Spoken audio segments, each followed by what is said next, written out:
TEMU is getting expensive. There's important clarifications on all the recent duties. And can you save money by waiting out the tariffs in Canada and Mexico? I'll talk about all of this today in episode 4 of Greg Talks Trade. So as always, I'll start with the news. The big one that has a lot of headlines this week is TEMU. They have stopped sourcing country of origin in China, so everything you'll be seeing now if you're in the US is going to be a lot more expensive. It's going to be local sourcing from the US to avoid tariffs. So we are already seeing impacts of these tariffs in our daily lives. Next, there's some critical changes to the reciprocal tariffs and how they are calculated. It's specifically around air freight.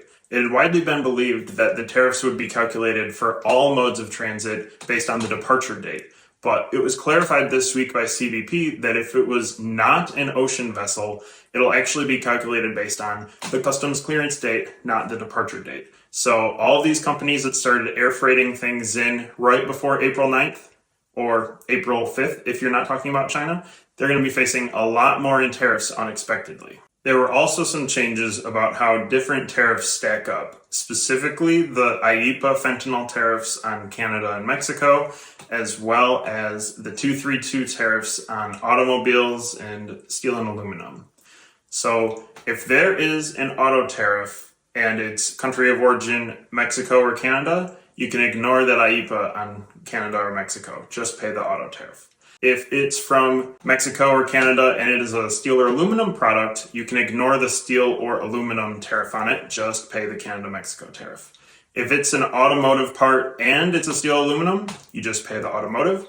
Also, it had widely been believed before that if a product was steel or aluminum and it was maybe 25% from those products and 75% something else, that the remaining 75 would have to pay reciprocal. But it was clarified this week that that's actually not the case. So if you're paying any kind of steel aluminum on part of your product coming in, the rest of it, no reciprocals. You may have paid too many duties in some cases and you need a refund. So what can you do? There's something called a post-summary correction that your broker should be able to help you with. If you paid too much on your steel aluminum, if you paid a stacking situation where now it doesn't need to stack, or if perhaps you did not pay enough because you did an air freight before the reciprocals came in, but you cleared after the reciprocals, maybe you need to pay more. Work with your brokers and make sure you do a post-summary correction to get it right. So let's talk solutions. If you're a company who needs to keep importing to the US but cannot pay these reciprocal duties, you're in a tough spot and there's not a lot of solutions out there. But if you do think the tariffs might go down in the future and you're willing to take a gamble, there are a few options that could be considered.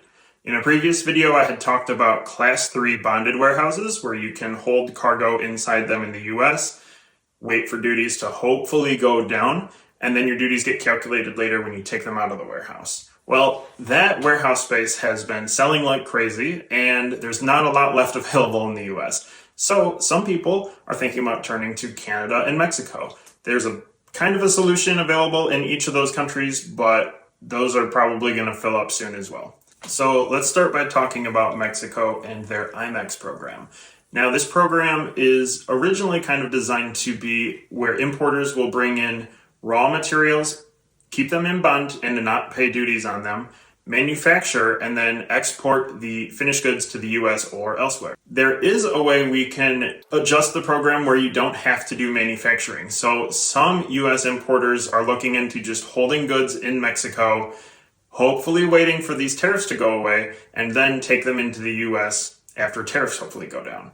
Now, how does this work exactly? Because, it's still going to be, Chinese origin goods, but if these Chinese tariffs go down, the departure date will no longer be the day that the goods leave China because it stops off in Mexico in the bonded warehouse. The departure date will be when it leaves Mexico. This is kind of a workaround that people are hoping will work if tariffs go down like some people expect. There's a lot of gambling here, but if you are willing to take a gamble and you really need to do these US imports, something to consider. Canada has a similar solution as well. You can take goods into Canada, and if you use a bonded warehouse there, you can hold them up to 4 years.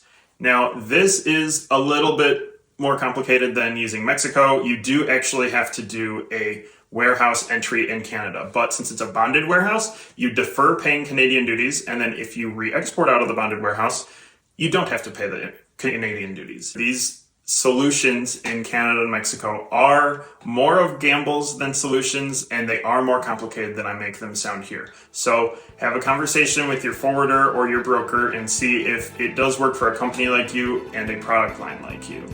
Or, reach out to me if you have any questions. I'll give it my best shot.